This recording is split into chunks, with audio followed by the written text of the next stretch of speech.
prosthetic leg. So they're like real feet. Yeah, And there's a dog too. And the dog sometimes also has prosthetic legs. Well, it's right in the name. It's right in the name of the page. Right, Jesus and Penny not. Thank you. Animal Lovers, which had the cart Jesus tree, was created in 2021. Some of these pages.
Oh, whoops.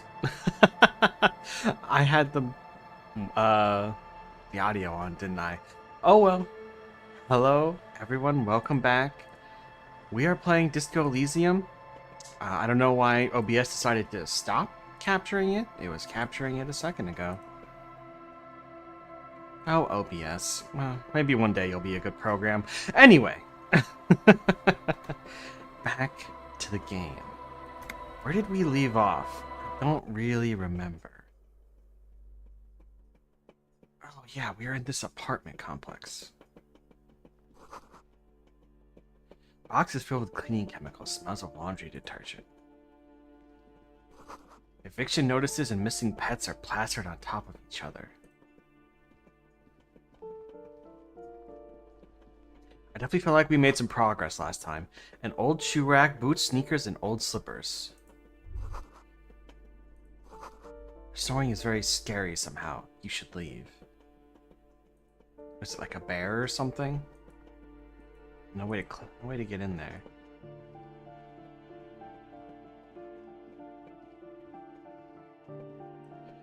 We were talking to the man on the balcony smoking. I think he had some information from us. Someone drew a 5-pointed star on the wall. Nice. This door has been closed with a padlock. A chalk-drawn number on the board says number 11. It's a solid lump of metal, but the shackle is deeply corroded. A solid We can pair do of that. chain cutters would make short work of it. Pretty sure we have that. Better whip out those cutters. You won't get very far otherwise. Right? Okay. Whoops. Where's my character page? Here? No. Here? No, it's that. Alright, I guess. Whoa. Okay. Now let's try this. This door has been closed with a padlock. Still, it's The not a very chalk-drawn high number on the odds board even with says that. Number is the shackle snaps like Okay. a twig, and the lock falls to the floor with a little thud. It should be possible to enter now. After you, detective. Love breaking and entering.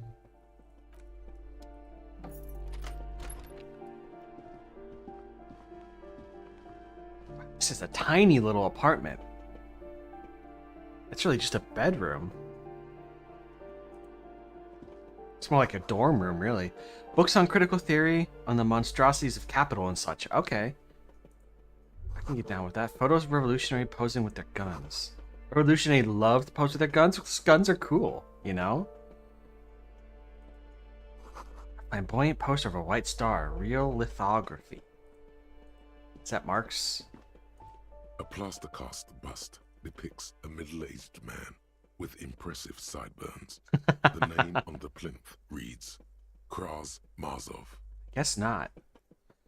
What does this tenant have a bust of him? Who is this Kraz Mazov? He's known as the father of scientific communism, also known as Mazovianism. Ah, His so it is theories about Marx. economic history greatly influenced, some would even say sparked, the anti-centennial revolution. Why does this tenant have a bust of Kraz Mazov in their bedroom? The remarks, the hero of the working class, salute the Whoever statue. lives here definitely shares your enthusiasm. I love Kim. He leans closer to inspect the photo of revolutionaries on the walls. There aren't many communists around, not after the revolution. Some youth still keep the ideology going, it seems.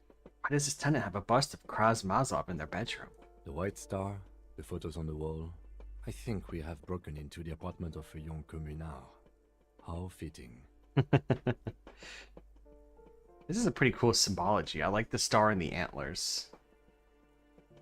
Guess that's all that's in here. Oh, we can click on this. Ah, a 9mm bullet. Don't mind if I do. A lounge jacket. Anything else we can click on? The bust. And that. Okay, I think that's it. We can take this out of our hands now.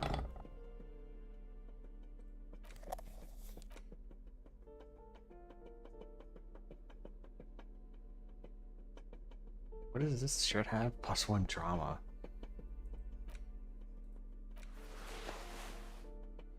-1 suggestion. We can go with this. Ah. But I like our... Yeah, I like this one. I like our awful fit. Well, it's good to know we have it.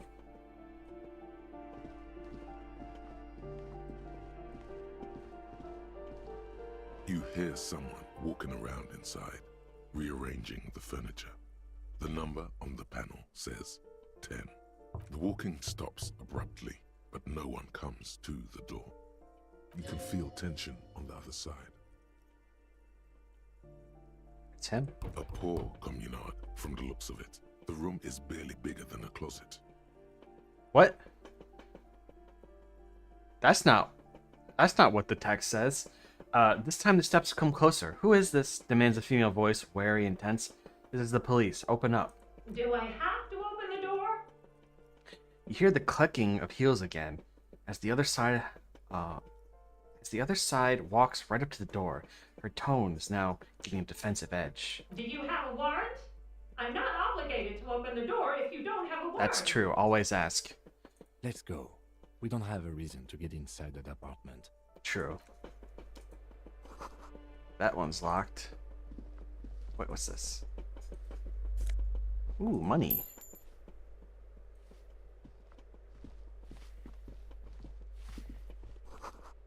Their mailbox is overflowing. Their graffiti says, "A firing squad for the rich." I like this place. Give me a moment. An elderly woman is leaning on her broom, her knuckles white as bone. She seems to be having difficulty breathing. The cold never does any good for my bronchitis. She sneezes into her dirty handkerchief. Are you alright? Should I call a doctor? I'm fine. Fine. Don't you worry about me. She starts coughing, cheeks red. Red spots appearing on her cheeks. You're still worried. It's very worrying. It is. Now, what do you want from me, policeman? I'm looking for Martin Martinez. Oh, you'll find plenty of Martins here. Don't you worry. She smiles a gap-toothed smile when she hears you mention that name. What do you mean? I wasn't joking. No, you don't understand. I'm looking for a real person named Martin Martinez. He told me he's Martin Martinez. Pea-brain. Someone played a trick on you. Martin Martinez is a name for anyone who comes from Martinez, like Tim Jamrock or Raoul Ravachol. Oops, you really didn't get the joke there. Oh well. I thought it was obvious. Anyway, officer, we don't have the witness's name. True. How about a young man in his mid-20s, dark hair, skinny build, a smoker on the balcony? You know where he lives? Yes, yes. I know who you mean. The scrawny boy who's always smoking like the devil, right? She looks at the other end of the hallway. Somewhere in the building, a child starts crying. You hear a radio tuned to a talk show and someone taking a shower. What's he in trouble for? He's wanted for murder. He's going away for life. No trouble. I just want to talk to him. Do you know where he lives? Talk? The cleaning lady starts laughing, but it turns into a violent coughing spasm. She squeezes her broom, trying to catch her breath. He lives upstairs in room 28. Go to the balcony. It's one of those doors there. He's usually home in the evening. Alright, whoops. Thank you. We should go check out his apartment on the balcony. See if he's home. I have a few questions about those apartments. Ask away, policeman. Who lives in the, who lives behind the padlocked door? Oh, that one is a scientist. A future scholar. Suddenly, the old lady's face is beaming. I think he studies astrology at the community college. Education's good. I always tell them to study. Astrology?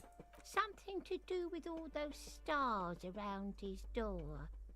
He asked me to leave his drawings up on the wall. Sure you don't mean astronomy? That's what I said. Astrology. Okay. The lieutenant shakes his head as though to say, let it go. Come on, people. Try to keep up any standards here. It's not about stars. It's... Forget it. Forget it. That's how I feel.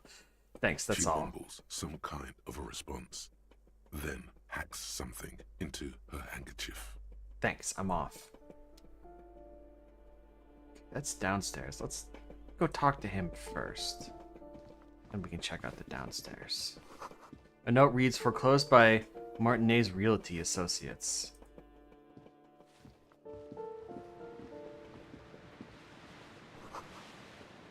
Someone has torn down the wall. A shift in temperature. The air chills around you. Dust settles on the stony floor. Rub your sides A for former warmth. architect stands before a slice of window, a room plan in her hand. A cold wave has made the air in the building stand still and frozen, with temperatures Oh, falling down minus to 20. minus 20 degrees Celsius. Her face. Is red from the cold. She's breathing on her fingers, clasping the plan. Traces of sadness are visible in her expression. The plan? Faint pencil lines on paper depict the same place, but a missing eastern wall connects the room with the neighboring apartment. Ideas for arranging the furniture have been jotted down. Oh. Look around yourself. It's clean and empty, with new tapestry embellishing the walls. A standard HB graphite pencil has fallen off a three-legged stool in the middle of the room. Shiver. Let's look in here. Oh, come on, buddy. Oh. Sea blows cold and angry. Or cold and wintry gray.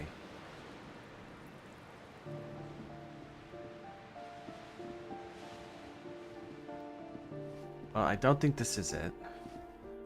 Maybe we do need to go. An old grocery list from the table and checks. Huh. Anything else in here? No.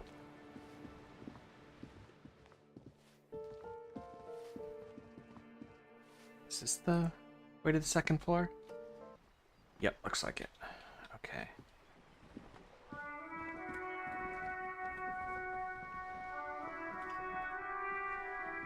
Man, I love this background music so much.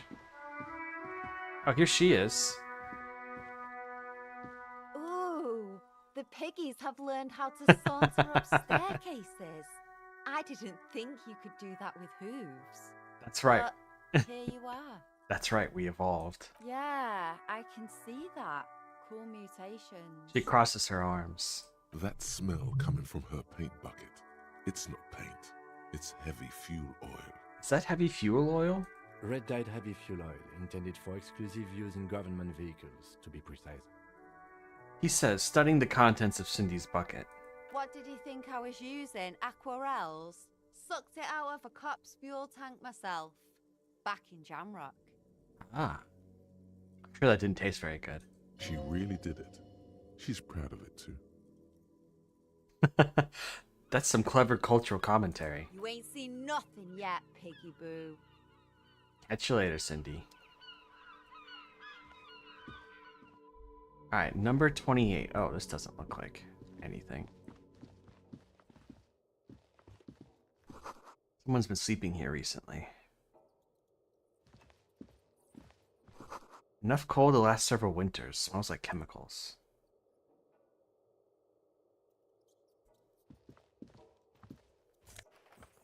Pants. +1 electrochemistry, -1 reaction speed. Let me look at my stats. I don't remember what I have. Where's electrochemistry?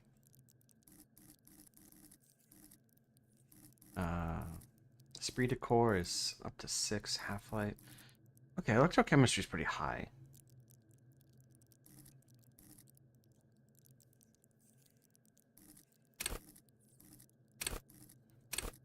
Okay. My intellect is 1. I didn't realize it was so low. That's alright. Nothing wrong with being a dumbass.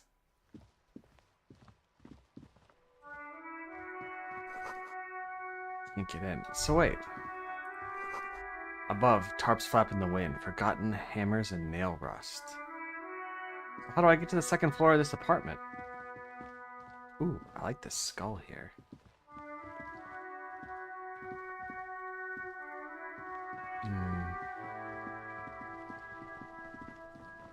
Maybe we do have to go back inside. Also, my health is really low. Let's see what I can do about that. Oh yeah, I think you just click here. Yep, there we go.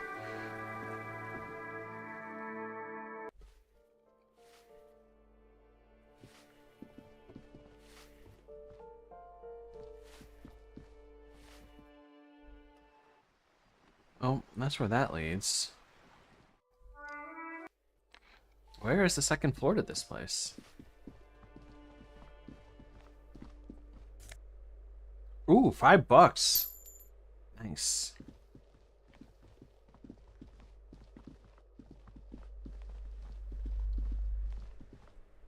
Maybe this is it? No, that's another apartment. Covered in some sort of slime. Gross.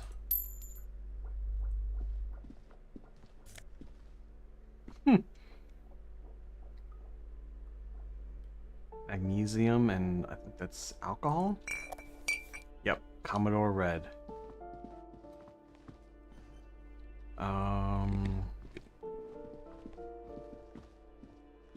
This is the entrance. Oh wait, maybe this is it. Balcony. Here we go. The breaker's full of cigarette butts and electrical wires. That's not good. That's a fire hazard.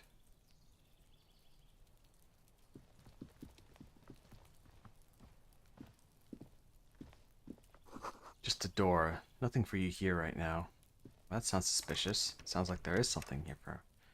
I guess not.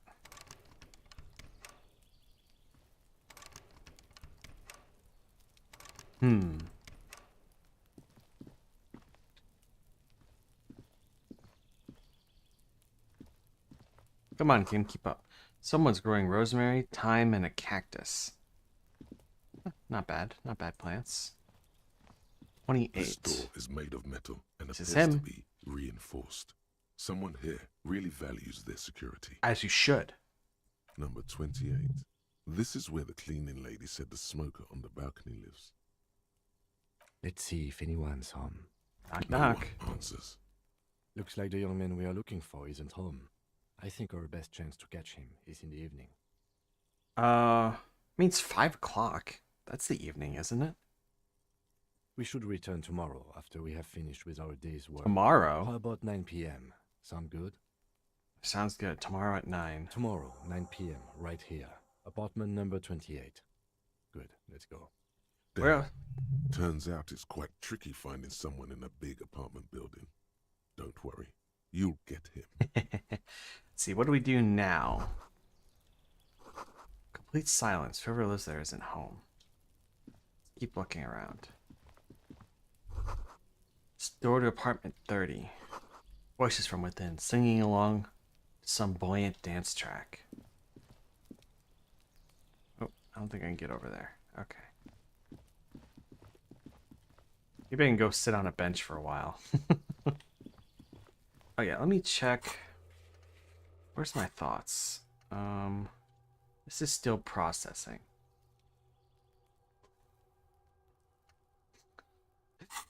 Alright, so we'll be able to get... Let's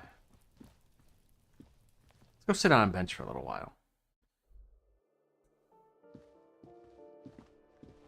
I think we've seen everything there is to see in here.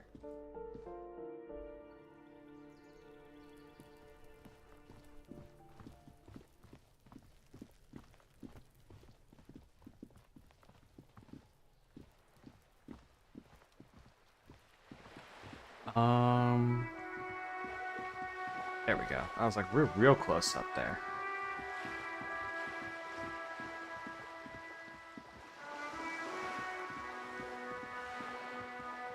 Can't sit on this bench. Pretty sure you can sit on benches though to pass the time.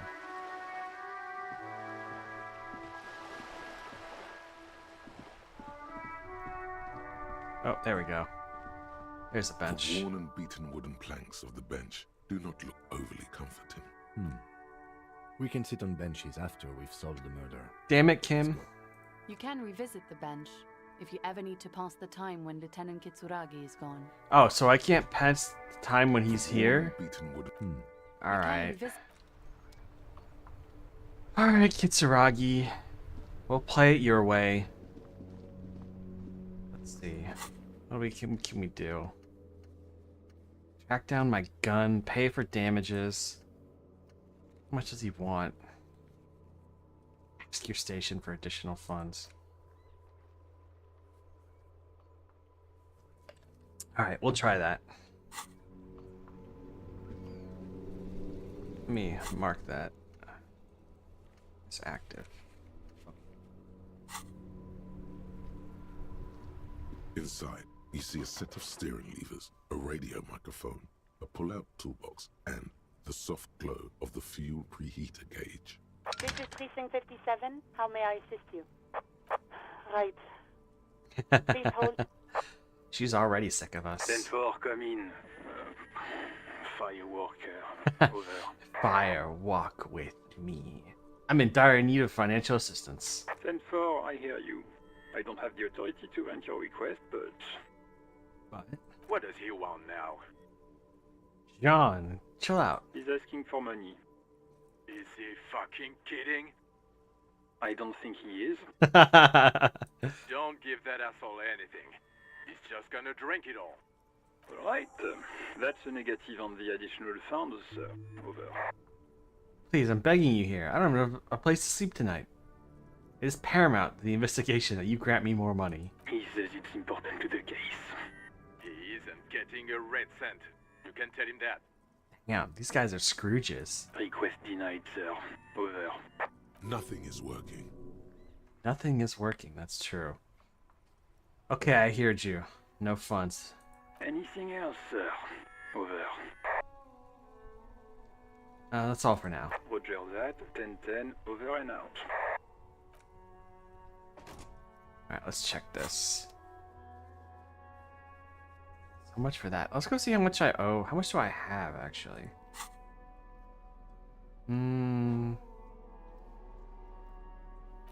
Where does it say my money? What's this? Oh, yeah. Broken rifle. I'd like to get that fixed, so I want to hold on to it.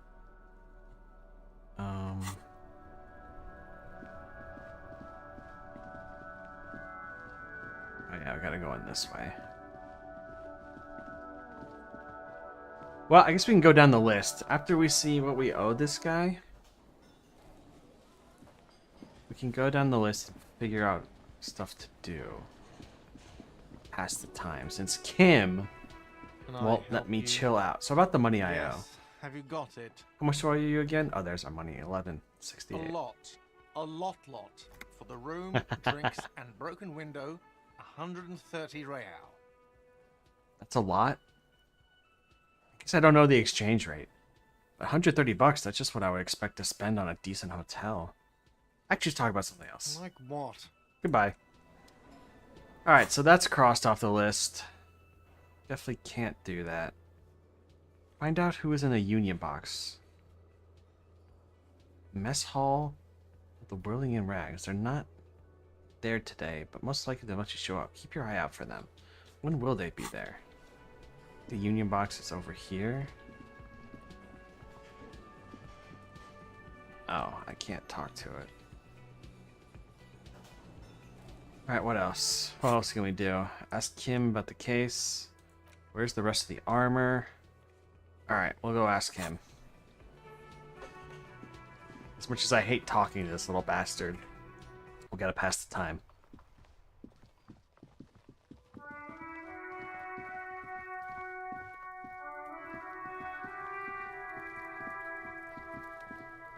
What's this? Alright, those are the tracks. Oh, now oh, there he is. This trash container is locked. The sliding, there's something in there. Not necessarily connected to the case, but still. The body is downwind from here. Maybe you prefer the smell of garbage to the smell of death. Lieutenant, what do you think could be in there? Trash, food waste from the cafeteria. They lock these containers to keep the derelicts from flocking in. Could be evidence too. Yes, I feel there's something in there. What do you mean, feel? It's just a hunch. Maybe someone threw something in there? Mm-hmm. How do we get the lock open? We could try using a pry bar.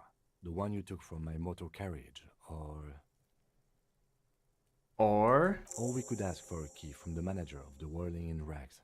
He probably has one. No, let's not ask him jack shit.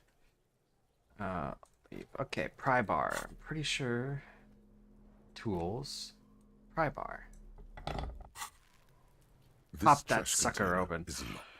Even with the pry bar? Well, might as well try it. You stick the pry bar. We did it! Yeah! The dice love me, baby. It doesn't take much force. With a satisfying crack, the metal gives way. You can open the lid now. I remember I can put on clothes to modify those. Man, I wish my rolls in D&D were like this. Don't. Maybe you shouldn't. Didn't I just get a premonition that there's something in there? There is, but you won't like it. Sweat forms on your palm. Your hand is still on the lid. Let's open it. The smell of rotten food rises to greet you. You see soggy cartons, dirty rags, and organic waste. We're just in time. This hasn't been emptied for over a week. Yeah. Look under the boxes of carton? What the hell? You see milk and egg rest with one broken egg in it. Some pasta wrapper. Picking up the soggy. Good thing I've got those gloves on. Familiar. A box falls into pieces in your hands. Batiste Soleil cereal. There are plastic pasta packages below. And turbo noodles. Nothing of note, however. Pick at the rags. Among the threadbare kitchen towels, something catches your eye. A pair of denim trousers. Grab them. As the legs of the slime-covered jeans begin to unspool from the garbage, a rank corpse smell. Is this where the armor is? The victim's clothes? Cadaverine odor is faint.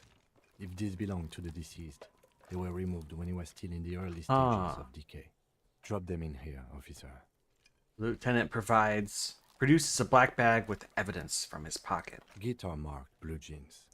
Pockets empty or emptied. He wore them with a belt, too. A white belt. The loops appear stretched, but... He looks in the container. Damn, Kim, you're actually a good detective. The belt is missing. That's it. Do you see anything else in there? I have another bag here. Let's check. Something slimy catches your eye. Reach for it. A drab, long-sleeved shirt, olive-colored, appears from the food waste, dripping with grease. This is a military-type overgarment. No label or serial number. This is the kind of rib-knit shirt that's worn over light armor to conceal it in an urban scenario. Oh, interesting. Anything more? The rest of the rags are just kitchen variety waste. A yellow old mug that catches your eye. But other than that... A thrown-out towel, a mug, that's all. All right. We should go to Gart again and ask if he knows who put the clothes in the trash. It could be as simple as someone from the hostel cleaning the yard. Or that one. I'd advise against confronting that force. Yeah, we need to ask the kids to put this here. You think someone from the whirling might have been involved, maybe? Not really. All we know is the victim's clothes are in the trash. The lid was locked, and his establishment had the key. It's just a small loose thread. Okay. The lieutenant nods, then looks back into the trash container. The mug. I'm getting the mug, too. You pick out a broken mug with an oddly racist depiction of the yellow man. Oh my god! In saffron. What the hell? Antique? Only in its social sensibility. Take the mug. Close the lid. Container sounds a muffled gong. Alright. That's one thing off the list. I think... Leave. Oh, sorry, Kim. I didn't mean to cut you off. Alright. Is the mug actually in here?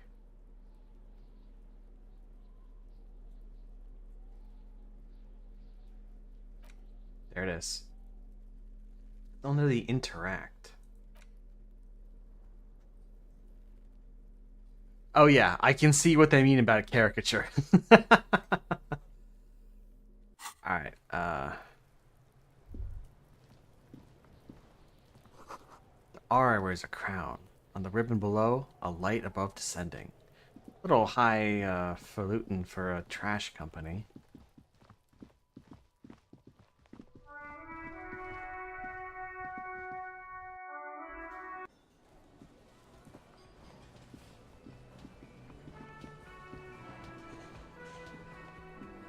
Can I help you? Found the victim's clothes in the trash container out back. How strange. I certainly didn't put them there. Maybe you don't remember something. Maybe you don't remember putting them there. Maybe you were in a sleepwalking or in a fugue state. I think fugue states are more your forte, officer. Could someone on your staff have put them in there? Sylvie had the keys before I got here, and I can vouch for her. I can vouch for all my staff. None of us would tamper with the crime scene. Who else has keys to the trash container? The trash collection service? CS Municipal. I don't see why they would put anything in the trash, though. Ah, the elusive CS Municipal. I doubt we'll be able to track down who was sent here last and when. This will have to be one of those little threads that solves itself. Damn it. down the road. I was hoping this was something. On Clinton Street, near the Boogie Street Diamond, a small truck rattles down an alleyway. I love the shivers. Stopped by a rusted trash container.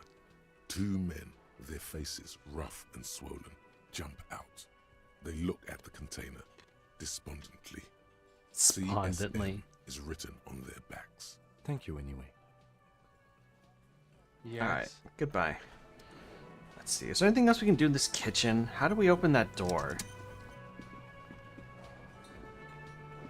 Did we talk to this guy? I don't remember. You see a heavy steel door with a prominent dimple. The door does. Okay, yeah. A thin man is smoking. I don't think we below did talk an to him. exhaust hood, occasionally sipping from his mug.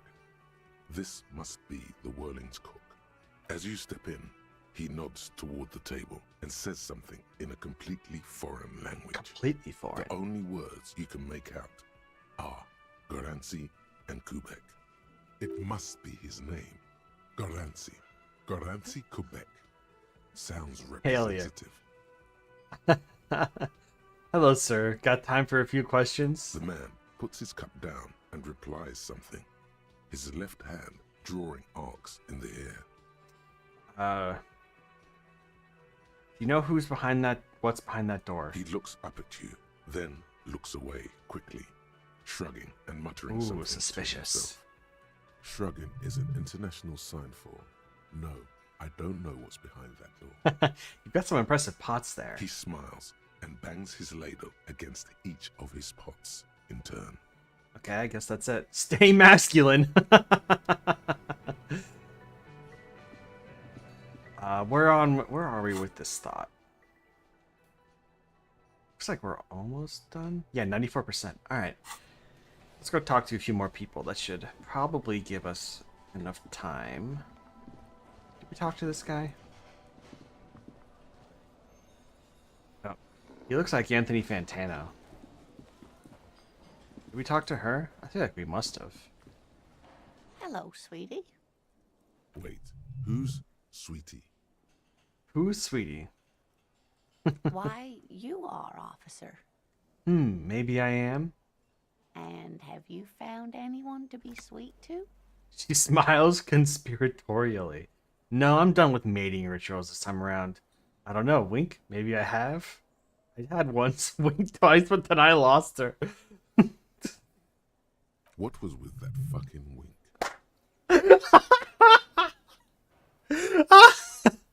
What was with that fucking wink? Stop winking. Tap yourself on the side of your head to correct the malfunction. Do nothing. Neurological damage is probably permanent. I see you are still grieving. Well, I won't pry. Oh my god. You must forgive me. I'm getting so scatterbrained. I completely forgot to introduce myself. She slaps herself on the forehead. I'm Lena. My husband Morel and I are Ooh, staying Morel. with our friend Gary just down the street, but I come here for tea when they're away. Here for tea? Her eyes glitter over the rims of her glasses. She looks up, smiling. This Lena is wacky enough for the motley crew. Hire her on the spot. You seem to be in a chair. How'd you like to roll with me? Esprit de corps. I don't know if you noticed, but I don't know where I am, or what I'm doing, or anything. Sweetie needs money. Do sweeties get money? Yes, officer. You look rather dazed. Like a stunned fox. But surely things can't be that bad. Her eyes follow your movements with some concern. She won't judge you, no matter what you say. I drank so hard I literally forgot everything. I hope you're right. I hope it's not too bad. Yeah, I'm always holding out proportion. Forget what I said. Let's do the middle one. You know where we are, right? The Whirling and Raz cafeteria? It was on my keys. We're in Rabbit Hole. I don't really know. A war zone at the end of the world. We're dead. We're haunting each other with ghosts. It does still look like that in some parts of the city, doesn't it? We are in a hostel called Aha! the Whirling and Okay. Raz, dear. And the Whirling itself is in the city of Revachol. Okay. Yes, and Revachol? She examines you. Honestly, I don't know diddly squat about Revachol. What kind of place is this? I guess we should have talked to her sooner, because we've already learned about Revachol. How would I even begin to tell you? Revachol is the most beautiful city in the world. I don't know about Fortunate to that be lady. here, you and I. I haven't seen very many other cities personally, but everyone says so. Revachol is a rare jewel. This city A used rare to rule jewel. the world, though it has seen better days. There's a pause as she studies your expression. You must look quite lost. Speaking of history, you know what year it is, yes? Sure, it's the year 937, or 973. All I know is we're approaching the end times. It's a bad year in my late 40s, or 50s? I don't even know how old I am. Perhaps, dear. Perhaps. But for now, it's just the spring of 51. She is perturbed by your not knowing what year it is, but not by your mention of the apocalypse. It must be the end times.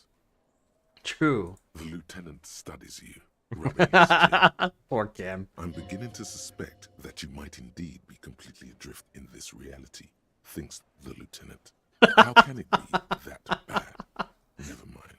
We're in this now. Poor Kim. I can tell that this is taxing for you, so I'll just ask one more question. What regime are we living under? What mode of government? Some kind of democracy, maybe? I'd like to think it's a dictatorship of the proletariat, but something tells me it's not.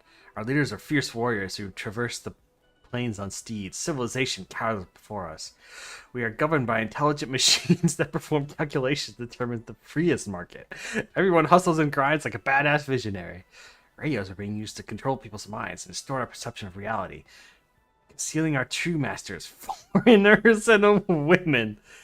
Cops. We're living under the cops regime. Do this one. Sweetie. It's really not. There Biggest used to be communism people who builder. thought that way. Oh, I didn't see Other people who wanted those whole things. but achievement. They all went extinct. Revachol is a zone of control led by an alliance of foreign powers called the Coalition. We have almost no government of our own, and certainly no dictatorship of the proletariat. I don't know what to say. I'm so disappointed. It is quite disappointing, yes. A lot of people would like some form of representation. There's talk, but for now, the RCM is all we've got. There's no government. How come there's cops? Oh dear, this is troubling. You really ought to know that, being one yourself. There aren't any cops in Revachol, not in the traditional sense. Ah. The status of law enforcement has been a complicated matter since. Yeah, the I guess we revolution. should have talked to her right at the beginning because she's giving us a lot of tutorializing stuff. But we should stop for today, sweetie. You look like you need a break. Yeah, I do. I gotta go Besides, talk I'm to a not the best racist. person to explain the big things to anyone. She's scared now. She's realized you really are brain damaged. Brain damaged.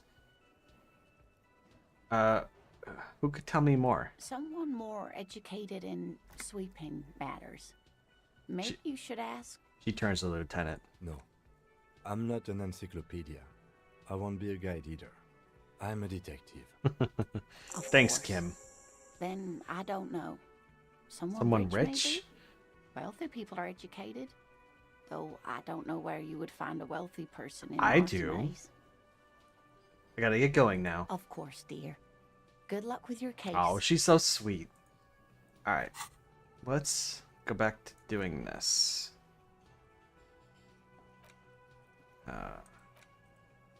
Internalize? Oh. I guess I have not enough slots? Do I have enough skill point available to forget or get a new thought? Well, I guess maybe... Oh, I can't forget this. This must be essential. Oh. We'll internalize communism at a later date. Advanced race theory. Everything is calm in the eye of the race storm. Your mind is lucid and bright.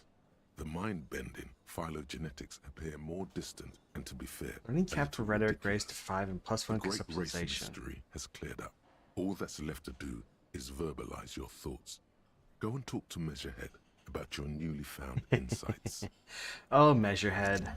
Don't worry, I'll forget this as soon as we're done. Right, there's the door.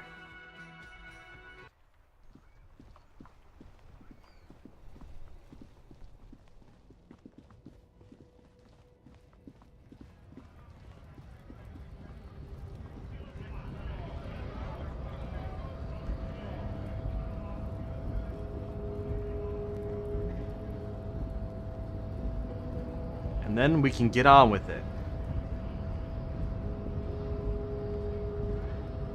The unpromising race pupil returns. Unpromising race pupil.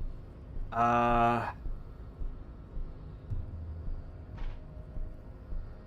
think I know what the race enigma is. And Shit, let me into the fucking harbor. Paradoxically, you plan to supersede the Occidentals with their own race theory. This racecraft is what rich people want us to do when they get all the money. It's just something you shock people with, liberals and progressive people. look, babe. The petulant disco-dissident thinks racial synthesis exists to rancor his sensibilities. In his shallow hall of mirrors existence, everything is insincere, even nature. I knew he wouldn't get it, John. He's like a cop or something. You think he is an old man, but inside he is a teenager who only sees himself in the mirror. Truth What is he talking about? standing in the eyes of his liberal clique. Organism is a spectacle for the RRC Radio 1 morning show. Degenerate social democrat, I take pity on you.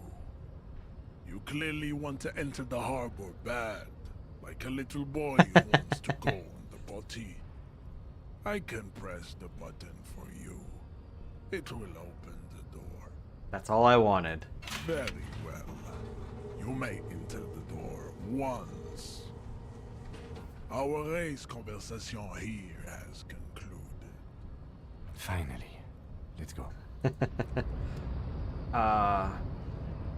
What door?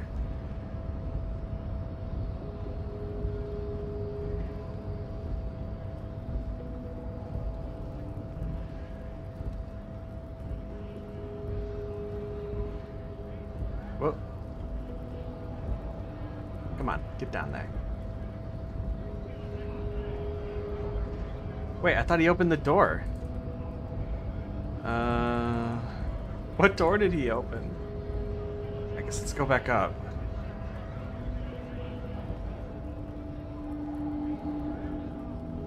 Is it this door? Yep, okay.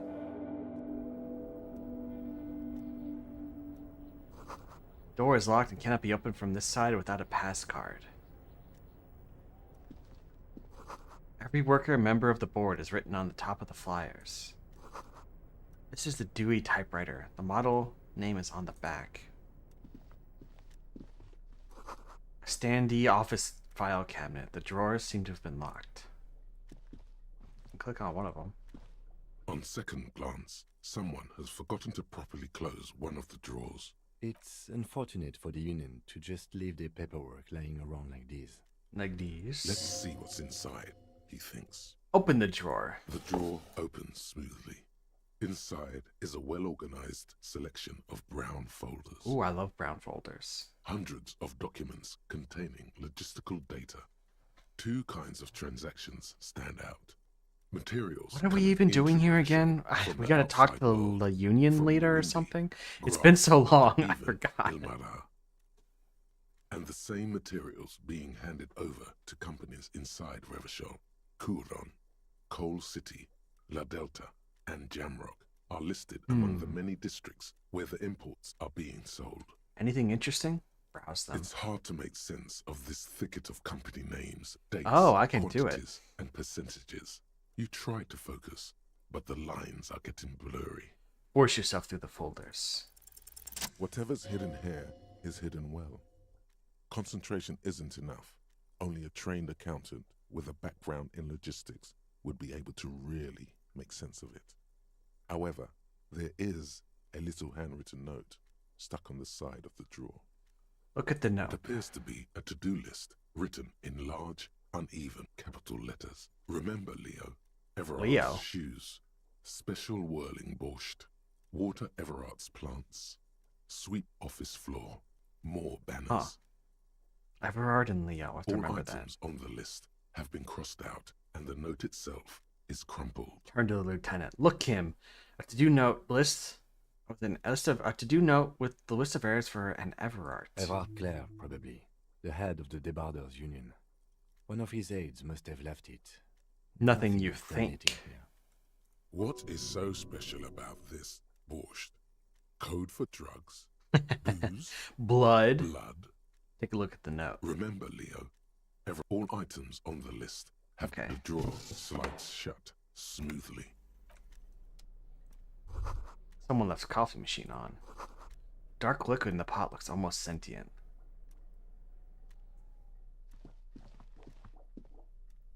What's this? I will take the magnesium. Anything else in here?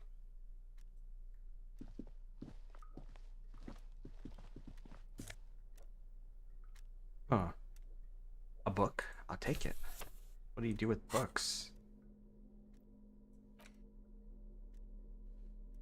The leading intellectual organ of the Martinez communism offers a radical Mazovian perspective on a range of contemporary issues. The cover featuring a stylized portrait of the late King Frizzle with a pair of white antlers growing out of his head.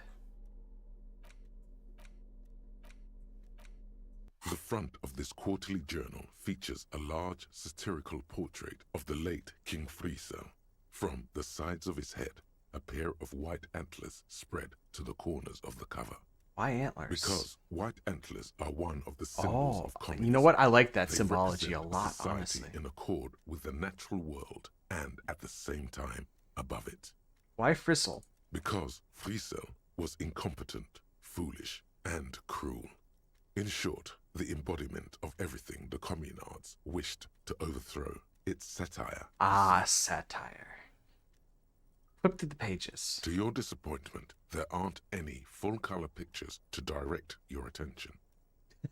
Just It's not a column picture after fuck. column of closely set text, interrupted occasionally by little doodles in black and white. After rifling the pages with your thumb several times, you return to the table of contents. The magazine is divided into several sections. International development. We'll figure this out later. This one is... Oh, yeah. The note is written with a blue pencil on a piece of It's orange. office I forgot paper. to examine The kitchen it. magnets have left spots on its surface. Does it say anything interesting? The lieutenant leans close to read the crumpled note over your shoulder. This is tangential at best, but the lieutenant's detective instinct is still active. Read the note. Someone has scribbled, S. I can't believe the off-site copy is still here. The illiterate ginger kid keeps stealing stuff from the studio, so I had to hide it somewhere safe. The illiterate ginger kid. You'll find the filament memory with the off-site copy in the frozen ice cream maker. Please take it home, ASAP. It's important.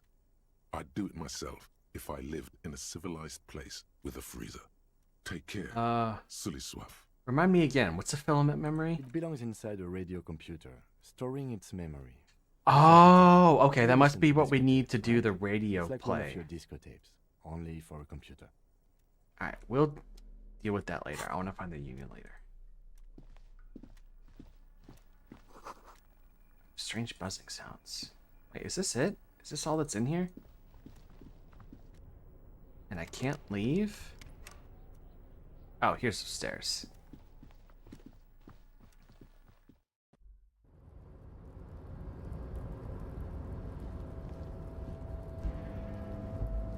Looks like someone left his tarpaulin cloak hanging on the railing here. There is a white rectangle clearly visible on its back. This is your cloak. You can feel it. Lieutenant, I think this is mine. Yes, it does bear the RCM insignia, and we are the only detectives in Martinez. You think I should get it? The service cloak issued to you by your station? Yes, I do. Grab the cloak. As your fingers touch the tarpaulin, it almost feels like the cloak wants to deliver a message of comfort through your fingertips. I will shield you from the elements and give my life for yours. What a reliable cloak. Let's see, do I get a buff or a bonus with this cloak? +1 esprit de corps, +1 shivers. We look insane with this. Alright, let's go.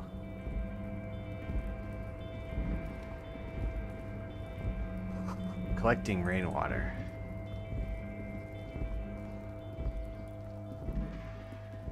Ah, okay. Numerous empty bottles of Commodore Red and the potent Pilsner. At least 3 packs of cigarette butts. This is the night watchman's booth. The name on the door reads, René Arnaud. So this is where Renee works. I'm gonna look around. If you must. But please hurry. We are pretty easy to spot up here. Nothing incriminating catches your eye. The cabinets are clean and their sparse contents meticulously organized. There's a framed photograph on the table. Take the photograph. Oh, come on. It's a black and white photo of a young couple out in a street fair. The man, René, is dressed in a Royal Carabinier uniform. The girl is young and very pretty. She is smiling playfully at the camera. Rene looks like he's about to smile. This photo must be tied to some good memories. Why did you take that picture of Rene? I'm making an artistic photo collage, Kim. Of course you are. What murder investigation would be complete without an arbitrary photo collage? Alright, let's see. Can we see the photo? Items. There it is. Ah. Summer of 91, and now it's 54? So that was like 60 years, or 51. So yeah, 60 years ago. Can I go down these stairs? No, okay. Oh. All those empty wine bottles and cigarette butts on the ground. Someone partied really, really hard here. Wait, did I do this? Well, yes, I think we can say with relative confidence that it was you. This is really sad. I must have been miserable. Looks like I had a lot of fun. I'm still not completely convinced it was me. I must have been on an advanced scouting mission at the harbor. Yes. This scene isn't exactly ripping with joy. Let's just move on. He turns to leave. Alright, can I go down these stairs? All around you, great machines and quintessence.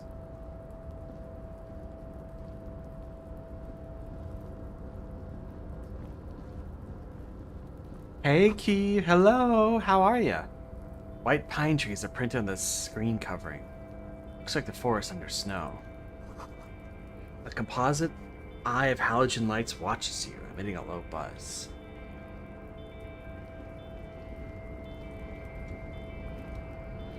I finally made it into the dock, where I've been trying to get for the last couple installments. You see faded industrial lettering on the platform. Kvalsund? Can't go this way. Wait, maybe I can't. Nope. This way. The shipyard ahead is oddly quiet. The great machines are sleeping. Oh, thank you. Make sure you get some sleep, though. But I always appreciate you stopping by. It must be pretty late for you, huh? Speaker tower is silent. There's no work to organize in the yard below.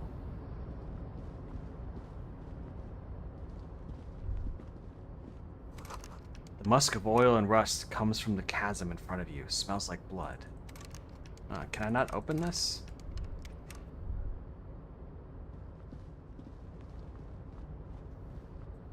Oh, there's some real here.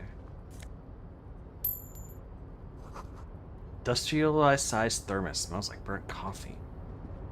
2 minutes to midnight? I guess that's not too late. Which is a great single from Iron Maiden, by the way. You know what? I've never really listened to Iron Maiden that much. Banner sags from the weight of rain and snow. White waves on red. Can I talk to this guy? Container, container, I'll turn the nice and red. Container, container, put the logos on. Oh, this is the guy with the note. Easy Leo. Container, used to be Wild Pines. Container, container, now belongs to Everard. The tiny man is so engaged in his work he doesn't notice you. Hi. Everard, Everard, Everard, he looks after everyone. Huh? Well, hey there. How can I help you, mister?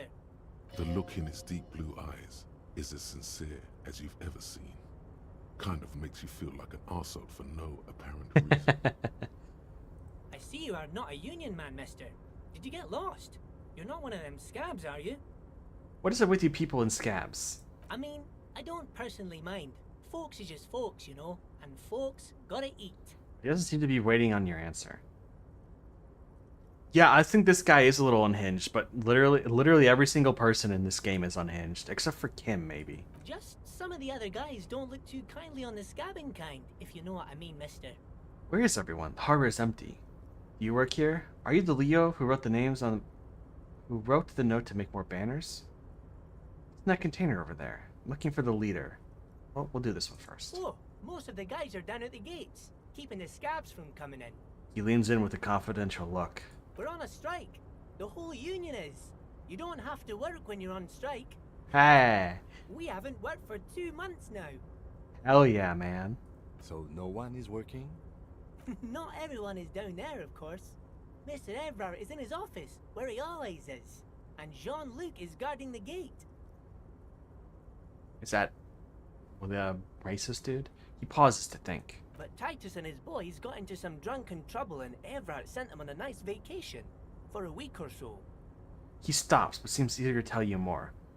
What kind of trouble Titus and his friends get into? Oh, I'm not really supposed to talk about that. Okay, have fun in your shower. He smiles and leans closer. Him and his boys stirred up something in town. Probably drank too much and got into a fight or something. I heard Mr. Everett telling them to take some time off.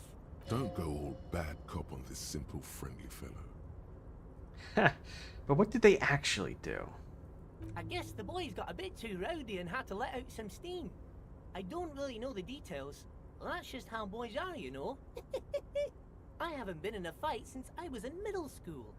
Easy, Leo. Let's keep this on the hearties. He looks to you for assistance. Okay, Leo, let's hear about this fight you got into. Too rowdy? Leo, what kind of fight did they get into? Did they kill a mercenary? Too late. Leo's mouth is still moving, and the words are spewing forth. Damn. Words, and look, even more words. This guy could go on till the end of days. Now he's talking about some drunk sawmill owner who... No, he already switched to a prized fishing rod he apparently owned at some point. You know what? Just cut in there with your questions. Looking for the leader of the dockworkers union. Oh, you want Mr. Everett then? He's an awfully nice fellow, he is. Him and his brother are both nice fellows. They've lived their entire lives in this here neighborhood. He coughs, then continues immediately. Guys like Mr. Everett and Mr. Edgar, his brother, are real good guys. Made Martinez what it is today. Mr. Everett and Mr. Edgar and I went to the same school we did when we were boys. Ah, I see. Patience. Deep down you have the mental power to keep listening. Not many would, but you do. I don't remember what volition is. Had an arithmetics teacher, Miss Bellows. Her real name was Miss Bellams. She was a real pretty lady, but when she got mad... He starts out. All the boys liked her, if you know what I mean, mister. We used to sneak in her yard in the dark and peek through. I wonder how long he'll go on for One time this. we saw Miss Bellows with a fellow. Yes, we did, mister. He looks for signs of disbelief in your eyes. Don't say anything. Them was naked too. That's all I got to say about that. Very interesting, very interesting. Thank you for telling me the whole thing. Thank you. Almost forgot. Mr. Everett is in that container over there. I got distracted telling the story, but he's in there. Okay, I'm off. Bye-bye now. He returns to his work.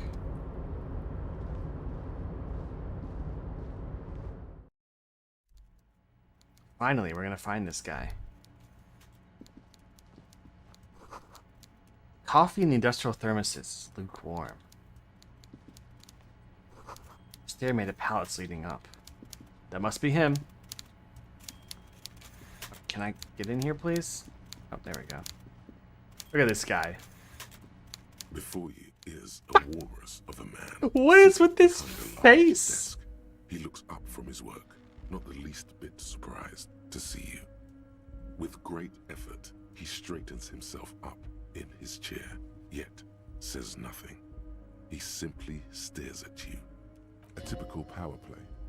Wait for him to speak first. Show him you've got a backbone. Say nothing. Look him dead in the eye. Let's get straight to business. There's a body in a tree. Are you in charge of the dock workers? The one good eye of this man fills you up without even flickering. The other, his lazy eye, is constantly moving like a goldfish in a tank. Grotesquely magnified by his +6 glasses. For a moment, you don't know where to look. It is unbearably humid in the trailer. Beads of sweat slide down the man's forehead. Isn't it like cold outside? How is it that humid? Keep staring. At first, nothing happens. His face wears a wide and self-satisfied smile. Every now and then, Ugh, he God, this smacks guy his is big lips. so unappealing. Like a general over his maps, he plots his moves. Judging by the way he's licking his chops, it's going to be a good one. So, He begins to speak, albeit slowly, purposefully leaving a pause after his opener. Mr. Dubois, Mr. Kitsuragi, how nice that you found a moment to pay a visit to the Debardairs Union. I'm Everard Clare, head of this little operation here. Please, have a seat. He points to a tiny folding chair opposite his giant desk. The folding chair looks like a torture device. Extremely uncomfortable. You go ahead, detective. The lieutenant nods at you, then the chair. Whatever he has in store for you, it can't be good, he thinks. I'll do my best. Forget about that. What's with this Dubois stuff? You're getting some seriously bad vibes from that name. Why are you calling me Mr. Dubois? Please, Mr. Dubois, let us converse in a civilized manner, as equals. Take a seat. I insist. It's nothing. Yes, that's probably right. It's nothing. Forget about it. Filter it out. He's trying to throw you off your game with this Dubois nonsense. Don't give him the pleasure. I don't sit. It's kind of my thing. Very well, Mr. Dubois. I respect a man with strong convictions. This guy, as he nods, his multiple chins move like ocean waves. I, too, have convictions. One of which is that I will not engage with any man who won't face me at eye level. Should you find yourself more amenable in the future, I'd gladly resume our conversation. But until then, I'm afraid I must ask you to leave. He turns back to his typewriter. Damn, that's a nasty play. He's got you. A titan of volition in a fork. Guess you just have to sit or leave. Take a seat. Excellent, Mr. Dubois. I can see that you're a reasonable man, and reasonable men can be of great use to one another. He gives you a sly wink. Try to wink. So tell me, how can the head of the Debardairs Union help a representative of the Revachol Citizens Militia today? The chair you're sitting Ow! That could have killed me. Wait, I'm at 0 health. It's violating your backside. Oh, by the way, I heard you got a rather rude reception from a certain Lawrence Gart. Some people have no manners, it pains me to say. This should Can't take even care see of this that clearly. nonsense. He points to a giant novelty check on his desk. It is absolutely comically huge. Let's see.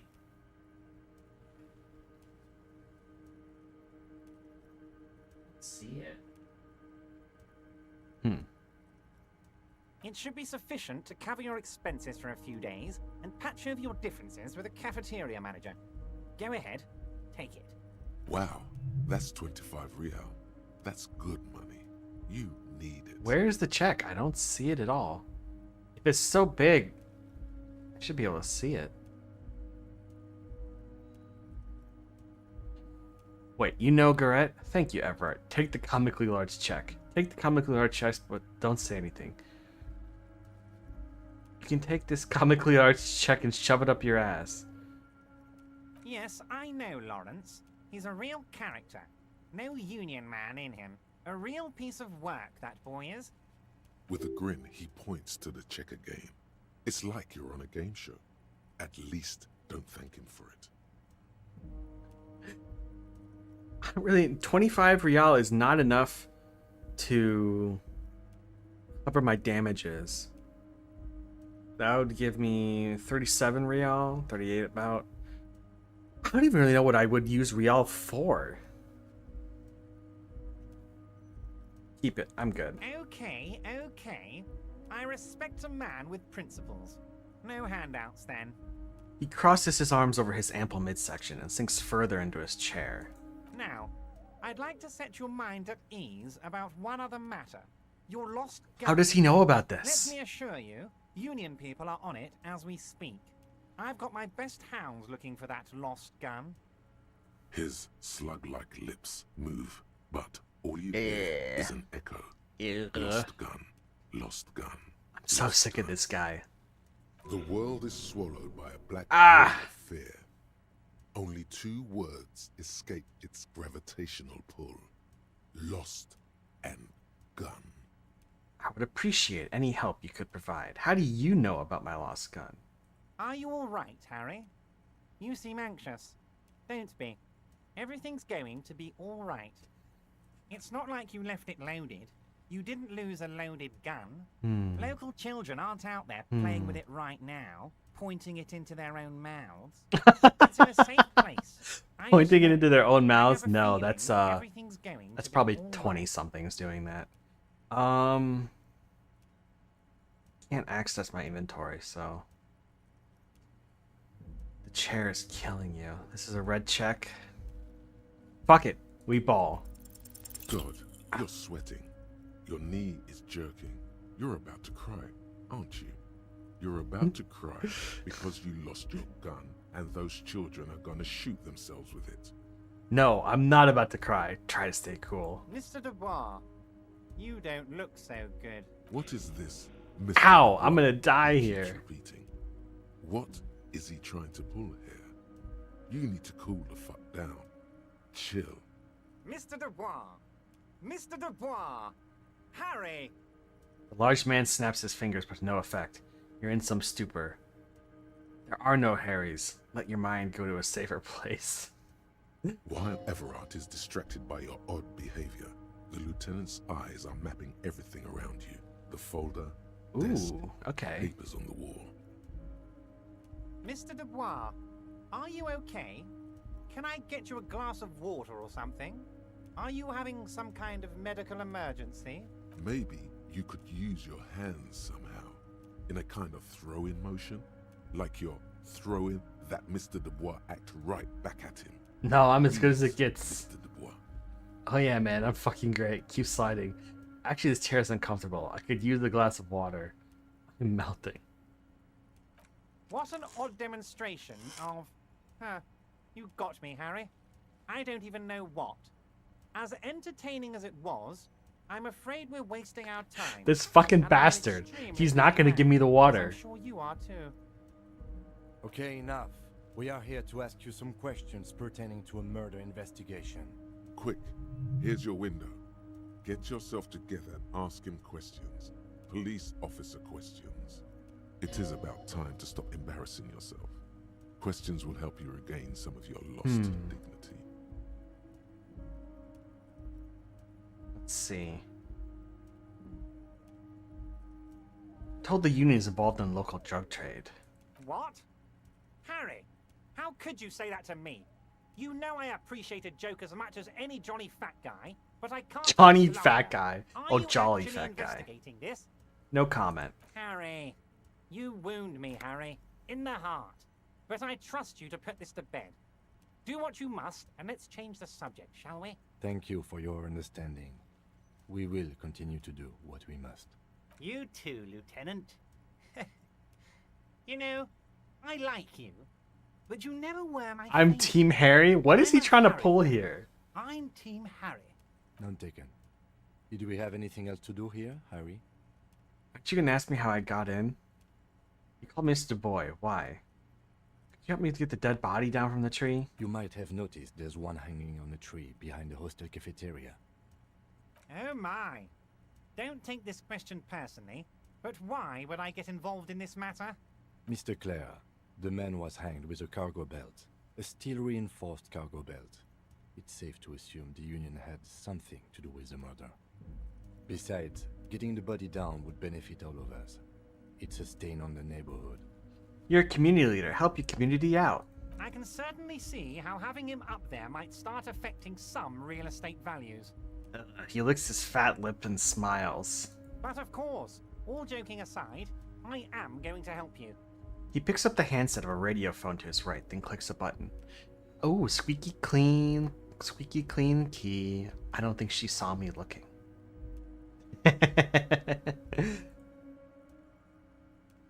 Jean-Luc, my boy, I'm sending 2 police officers down. They have a dead body in a tree problem they need help with.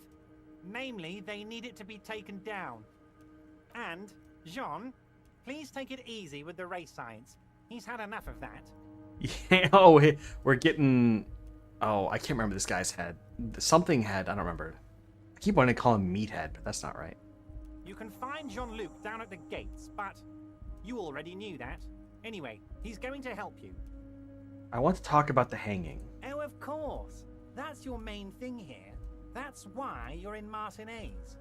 I know everything that goes on around here, and I would love to help you, like I'm helping you with the body.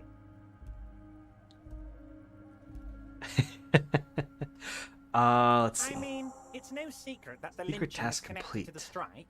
So much to talk about. Honestly, it's been weighing on me so heavily. I understand you need to interview me. Since there's a but. Help. But there's a thing that's been keeping me up at night. I want to talk about the hanging. I mean, if we could just calmly talk, exchange information, we could blow this thing wide open. Okay. Yes, that sounds good. Let's do that. But I can't think straight with this thing weighing on me. You're police officers, aren't you? I have a crazy idea. You guys are basically door-opening machines. Incredibly talented at opening What doors. is he talking about? I've opened a few doors in my life. And I'm sure you're going to open this one with flying colors, Harry. This really is very simple, and there's nothing shady about it. Sounds like there might be something shady about this. Does this jiggling ooze think he's going to use you? He's got another thing coming. Play his game, son, with your eyes peeled. He's going to slip up, and when he does, you're going to come out on top. Damn, fine, I'll look into it. We need to talk about the murder. Whose door is it? I bet you didn't even know anything about the hanging. Oh, no one's. It's just a weasel. A weasel lives there. Nothing for you to worry about. What do you mean by weasel? A loud blabbering weasel. When weasels feel no one is watching, they start acting foolishly. He removes his glasses and rubs his nose. Just go there, unlock the door, and leave it open. It's been such a burden on me, Harry. I just want this to be over so I can discuss business with you. Well, we don't have to do it. Damn, I'll look into it. We need to talk about that murder. Refuse the task for now, so I guess there's really no refusing it. Fantastic, my friend. Just let me know when it's done and we can take our friendship to the next level. He clicks his fingers. You can get the key from Manana. He's down by the gates. Manana's like a free agent in the Union. Special operations. Hardened socialist. A real free thinker too. He'll tell you precisely where the door is. One last thing, Harry. Harry? Just open the door. You don't need to go in or anything. I just want that weasel to come home and see the unlocked I'm definitely door. going in. Aren't you going to ask me how I got in? I met Joyce, the company representative. Oh, that's very nice. I haven't gotten around to her yet. I'm very, very busy, you see. I hope you're getting along. One thing I want to make very clear, Harry, is that this is not some kind of union versus corporation situation. Everyone is just pals here. Just pals. We're all trying to do what's best for Martinez here. Don't feel like you can't cooperate with her because you and I are such good friends and I'm helping you get that nasty body down from the tree. I'm not a jealous guy. Uh-huh. Whoa, that's so nice of him. Suspiciously nice. Are you sure? I find it a little odd. Joyce said the previous union leader had vanished under suspicious circumstances. However, Joyce seemed to think the union is lowballing her. I'm just a nice guy. Harry. I'm just a nice I guy. wouldn't This be guy where I am is now if I wasn't nice. protests too much. Politics is all about emotions, and I want you to have positive emotions when you think of me. Oh my god. This guy reminds me of someone, but I can't think of who. Okay then, positive emotions it is. You like positive emotions. What happened to the previous negotiator, Mr. Galmont? What do you mean, Harry? Nothing. I let him go. He made concessions for the company in previous negotiations. Why would you let an ally like that go? He's an old man, Harry. I wanted him to spend more time with his family. God knows how long he's got left. You called him a midget. Harry, I have little people in my organization. I would never call someone a midget. What is this? Honestly, I'm beginning to think you're a midget, Harry. What does that I'm mean? Kidding, Harry. You're not a midget. No Is one he negging me? Pals. It's hard to say if he really lost his temper, or if this is another one of his tricks. This man almost never angers visibly. Half-light. What is half-light? I forget. Oh, I can level up. Alright, we'll do that after this. Oh. Half-light. Put the body to control. Threaten people. Okay, so this is a physique thing. Why is my physique so high? I mean, I guess it's not super high. It's the shivers and shit. Alright, we'll worry about leveling up later.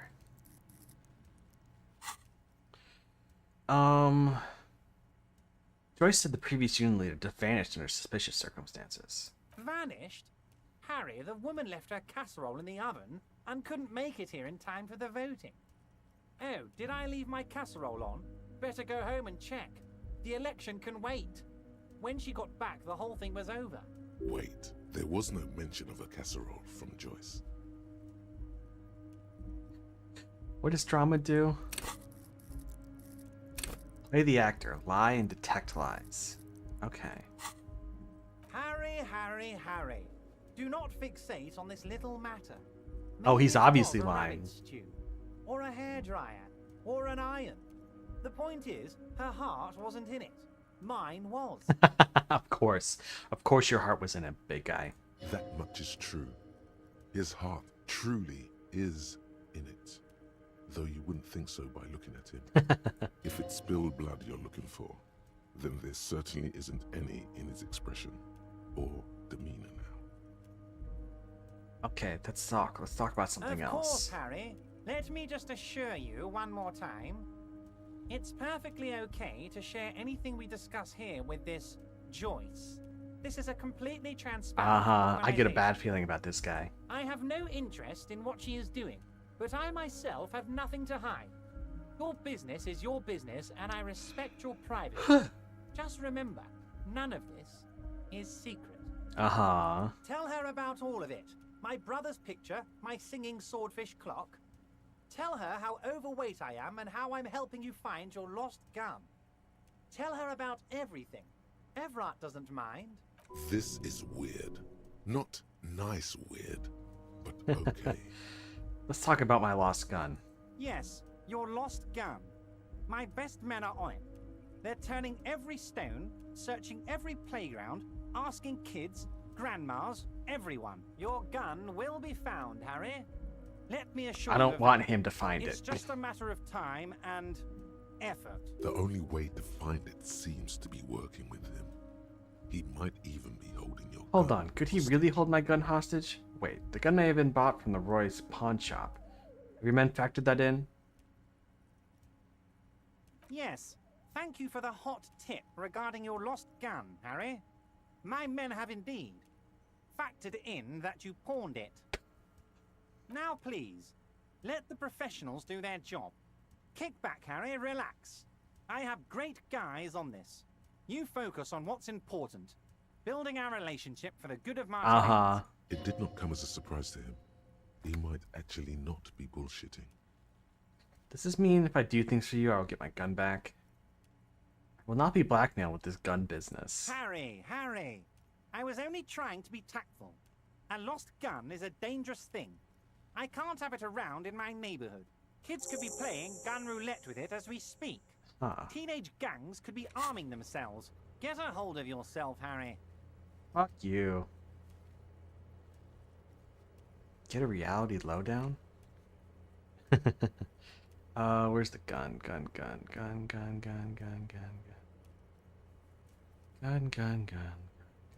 Wait, where is it? I know it's on here.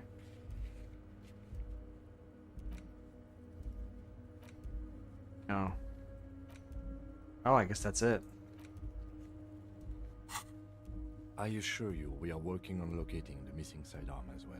The lieutenant is concerned about the lost gun and feels that the fact you haven't prioritized looking for it is unfortunate, if inevitable, and doesn't put the RCM in a good light. Oh well, I doubt these people here have good opinions on us. Excellent, Mr. Kitsuragi. That's excellent news. Looks like we have a friendly gun-finding competition on our hands. God. Alright, let's go Wait. get the body down. You need this to get in and out through the gate. Great. Wouldn't want to get stuck in here. Here, You're one of us now. A real red and white Union man. Take care, Harry. And can I go out there? Probably not. Nope. Taxidermy fish that tells time and apparently sings.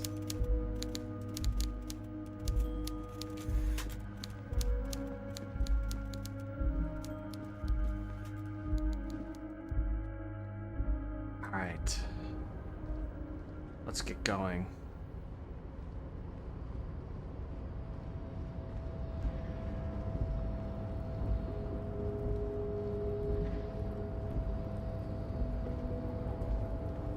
Oh wait, how do I get back? This way?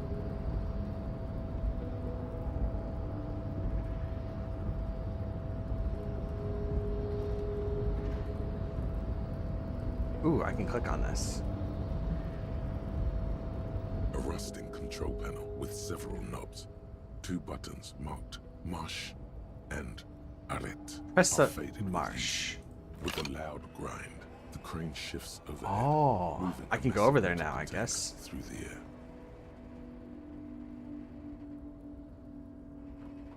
Oh.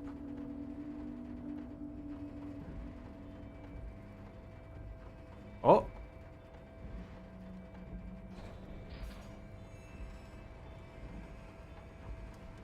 It's gonna fall?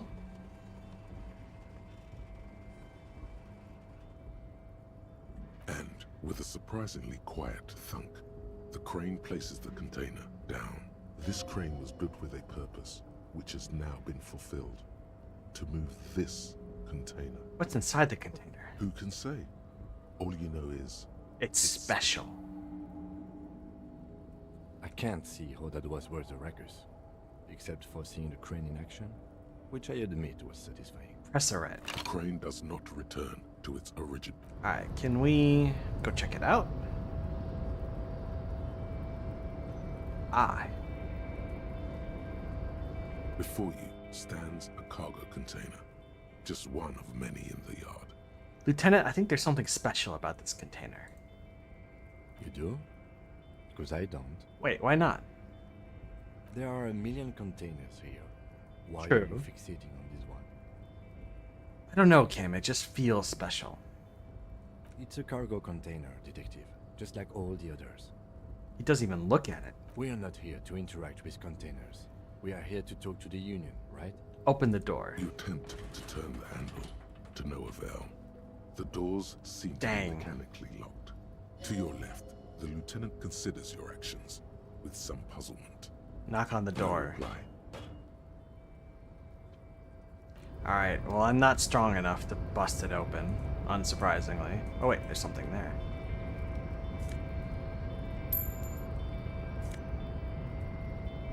I could use that. We'll get our morale back up. I need to find more health items.